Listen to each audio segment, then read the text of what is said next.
বেশিরভাগ আমাদের থেকে বিদায় নিয়েছে, কিন্তু বেশিরভাগের প্রেতাত্মারা এখনো বাংলাদেশের মধ্যে আছে।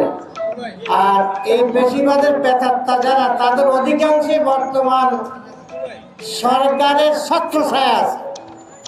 এটা আমাদেরকে ব্যথিত করছে, যার কারণে আজকে সংসদের মধ্যে ওই ফেসিবাদের প্রেতাত্মা সুপ্পু সাহেব প্রেসিডেন্ট আজকে ভাষণ দেওয়ার সুযোগ পেলেন। আমরা এটার জন্য আসলে তীব্র নিন্দা জানাই। সম্মানিত বন্ধুগণ,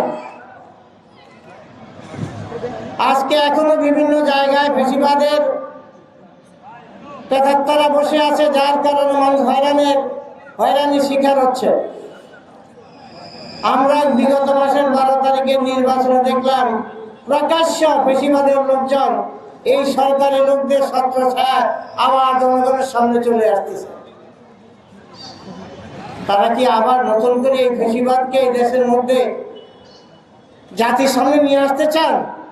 এর পরিণতি ভালো হবে না, ভয়ঙ্কর হবে।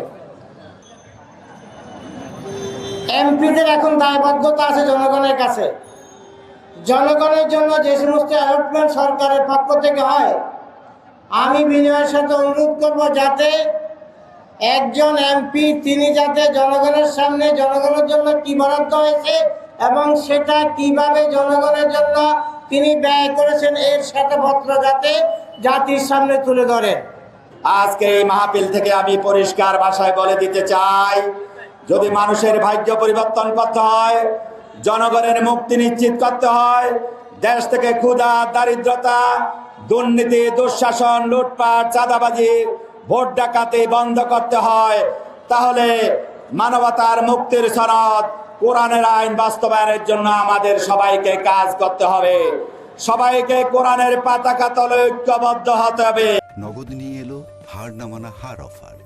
সর্বনিম্ন 10,000 টাকা রেমিটেন্স নগদে পাঠালে থাকছে স্বর্ণের হার জেতার সুযোগ।